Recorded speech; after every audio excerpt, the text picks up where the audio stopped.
So you know you're desperate to not write an essay when you make bacon!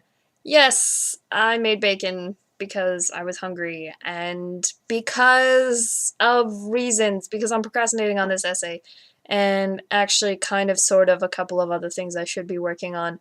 But mostly because my brain is just dead from yesterday and just the last few days and 50-hour work weeks and just everything that is going on and keeping me busy.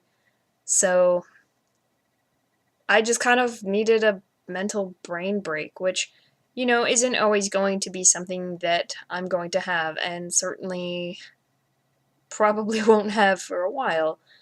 But at the same time, I'm glad I can do something like make bacon and, make my house smell good. Minus the fact that I had to put out the smoke alarm earlier. Because bacon smoke! Yeah, it went a little nuts, but that's for another day. Anyway, 50-hour work weeks plus all of these application essays and then essays and reading for my class is really keeping me busy. Not to mention I'm collecting supplies for a cosplay project I need to be working on, and I really do actually need to be working on it, but I haven't really touched it, so blah, that sucks. But I'm going to try and get some of that done this weekend. The essays I'm going to try and get done in the next couple of days, because the rough draft for the one for class is due tomorrow, and I have most of it done. It's just a matter of writing the introduction and finding the two court cases that this amendment applies to.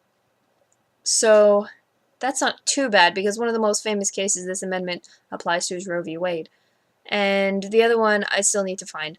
But either way, I'm at least enjoying all of this. I'm just not enjoying doing all of it on top of a 50-hour work week. Which I know some of my friends might say, oh, well, that's kind of what it's going to be like at school. And I'm like, no, I didn't have this issue in high school because I was a full-time student then.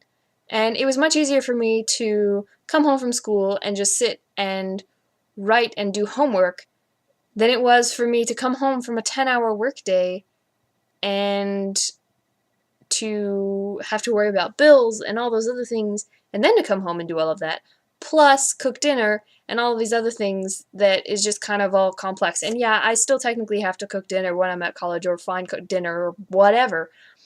But it's just having this long laundry list of things to do that is really just making writing this essay a very, very complex thing. And perhaps it's also some of the research is really kind of boring and not as simple as I'd hoped. Because this amendment is very, very complex, because it's not just straightforward like some of those other ones where the speech is simple, like bearing arms, or arm bearing, or bears, or whatever. And, life, liberty, pursuit of happiness, which actually isn't in the Constitution, don't worry, I know. But it's still just one of those things where there's so many parts to this amendment that I did not realize that it was only a tiny part that I'm looking at, so blah. Thanks, Constitution writers. You guys rock at that one. Well, not the Constitution writers, the people that created this amendment. But anyway, I hope everyone is having an awesome week. Down in the comment section below, tell me your favorite amendment and why. Well, if you live in the United States. If you live outside of that, tell me your favorite law in your country, because that would actually be very fascinating. So stay excellent, and don't forget to be awesome.